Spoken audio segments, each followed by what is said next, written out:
had a conversation with a deputy who was new to Spark and hadn't been involved in the decision making. She wasn't there for the demos, for example.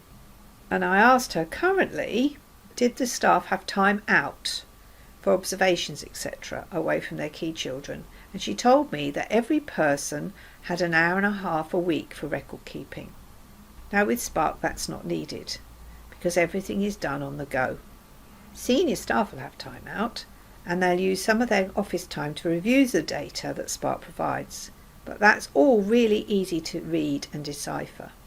But room staff won't or don't need to spend any time away from their key children at all. Everything is done on the spot and in a way that does not deter from the interactions made between the key person and the children.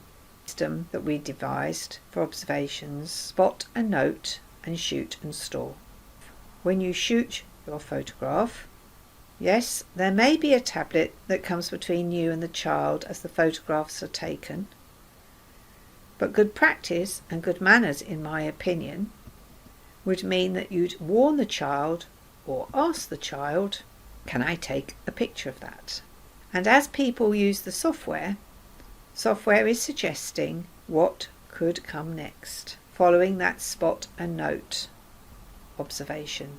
So learning can be continual. It's not a case of writing an observation, going away and thinking about it, cross-referencing it, etc., and then deciding what comes next. It's there, making suggestions all the time. Bearing in mind, she is really a new Spark user and only just put some children on and halfway through making their initial assessment. They haven't actually started using the software properly at all yet, but she said to me, I can see it's going to be a lot more work.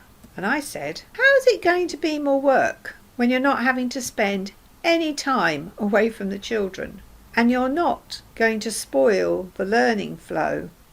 You're not sitting there having to write a long observation, for example, and not being actively involved in what's going on. How is that going to be more work? And she really didn't get it. She thought that she would have to spend an hour and a half in the room doing what they normally would do in their hour and a half outside the classroom.